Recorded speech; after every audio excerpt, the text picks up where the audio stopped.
It's the investigation of a parenting book that's controversial to say the least. A book that says God wants parents to spank their children and that the spanking should be hard enough to cause physical pain. The book was found in the home of parents in California who were convicted of beating their 7-year-old daughter to death. The couple who wrote the book say they're in no way to blame. Gary Tuckman investigates. Michael Pearl is a competitive knife and tomahawk thrower. He never misses the target. But it's just a hobby. His life's work is preaching. He targets what some might call extreme discipline of children. I've never met any well-trained, emotionally secure, happy, creative children that weren't spanked. Pearl is a minister of the gospel, a devout Christian. He and his wife are best-selling authors who have written many religiously themed books. This is the Russian Good and Evil. But their most popular and most controversial is a book called To Train Up a Child, in which they write about the need to inflict physical pain. No, I don't use the term hitting. Wait, what's the word? Spanking. And is there a difference? Absolutely. A hand is hitting. A little switch is spanking. A wooden spoon or a spatula, rubber spatula, that's spanking. In the book, the Pearls, who live in rural Tennessee, declare the rod is a gift from God. Use it as the hand of God to train your children.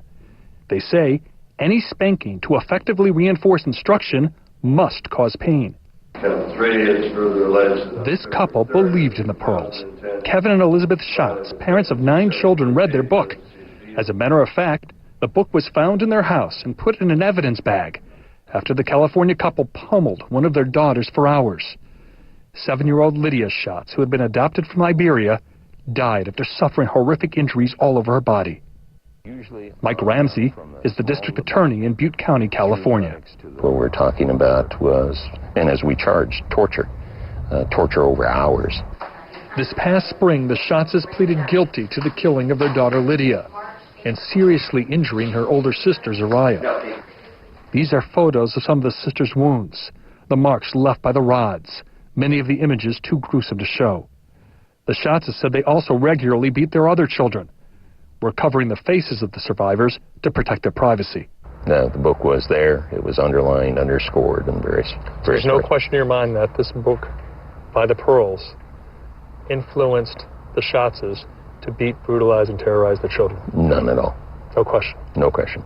But the Pearls feel differently, saying their book rejects parents losing control and acting out of anger. So you're not accepting any blame? Absolutely not. How scared were you that there would be blame pointed at you? I don't think we were scared at all. There has never been a suggestion by anyone that someone's lost control because of what they read in our book. The district attorney clearly disagrees and puts blame on the Pearls for the tragedy.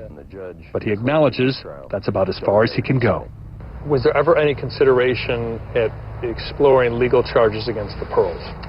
Not really, because they have a First Amendment right to say awful things. The Pearls say they feel badly for the girl who died, but are unapologetic. They're not shy about using props and humor. I'm going to spank the CNN man. To show how they believe God wants parents to spank. Rubbing the spaghetti all over your head. You shouldn't have done that at 7 years of age. Okay.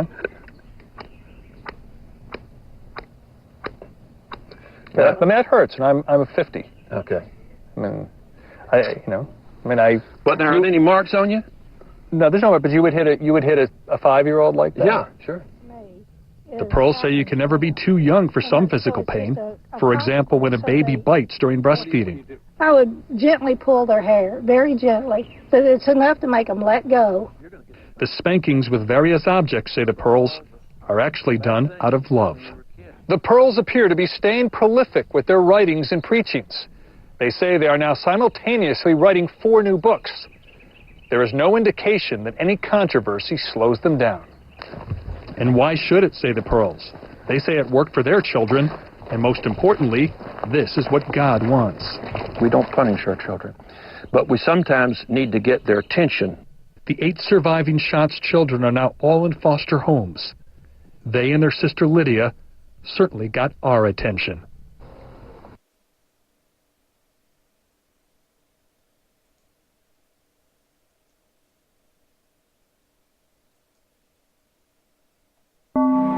This is the network, a network of possibilities.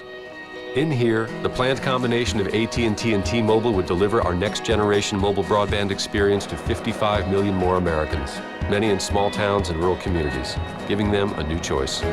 We'll deliver better service with thousands of new cell sites for greater access to all the things you want whenever you want them. It's the AT&T network, and what's possible in here is almost impossible to say.